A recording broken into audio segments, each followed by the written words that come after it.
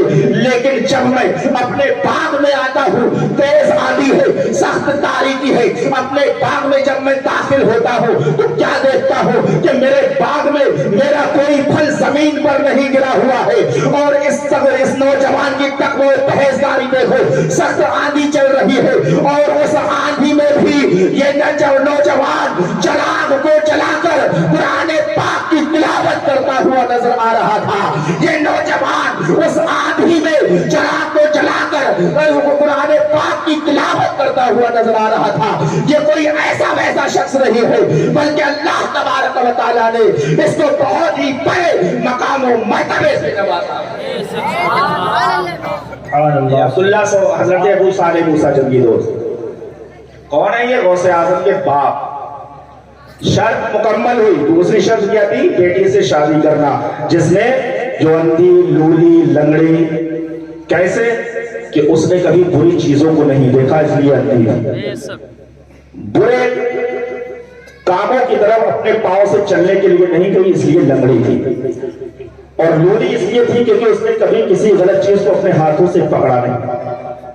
عبداللہ سومئی نانا، ان کی بیٹی فاطمہ ام الخیر ثانی، فاطمہ ام الخیر ثانی کا نکاح ابو صالح موسیٰ جنگی دوست سے نظر کو دوڑائے، ابو صالح موسیٰ جنگی دوست کے مقام و مرتبے پر نظر ڈالے کہ تیز آندھی میں چراغ کو جلا کر قرآن پاک کی تلاوت فرما رہے ہیں، اور عبداللہ سومئی اللہ کے بہت بڑے ولی، اور پھر فاطمہ ام الخیر ثانی اللہ کی ولیہ صالحہ، اور جب ان لوگوں کا ایک باغ بنتا ہے اور اس باغ سے جو پھول کھلتا ہے اس پھول کو عبد القادر جیلانی، شاہ جیلا، پیر پیرا، میر پیرا، شیخ عبد القادر محی الدین غوث اعظم بغدادی کے نام سے جانتی ہے۔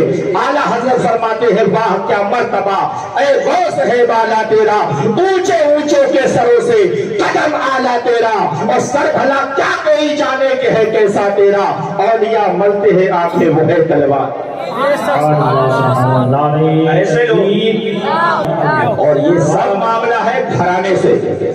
جب ماں فاطمہ ام الخیر ثانی ہو تو بیٹا عبد القادر جیلانی ہوا کرتا ہے، ماں جب نیک ہو تو بیٹا غریب نواز معین الدین چشتی ہوا کرتا ہے، ماں جب نیک ہو تو امام احمد رضا خان فاضل بریلوی ہوا کرتے ہیں، ماں جب نیک ہو تو حضور تاج الشریعہ جیسی اولاد ہوا کرتی ہے، ماں جب نیک ہو تو محدث حق دہلوی جیسی اولاد ہوا کرتی ہے، ماں جب نیک ہو تو حضرت شاہ مدار جیسی اولاد ہوا کرتی ہے، ماں جب نیک ہو تو حضرت امام اعظم جیسی اولاد ہوا کرتی ہے، اور ماں جب نیک ہو قرآن کی تلاوت کرتی ہو تو بیٹا سید الشہداء امام عالی مقام امام حسین ہوا کرتا ہے، جو اپنے تمام خاندان کو کٹانے کے بعد، لٹانے کے بعد اور خود اپنے سر کو کٹانے کے بعد نیزے پہ کھڑے ہو کر کے قرآن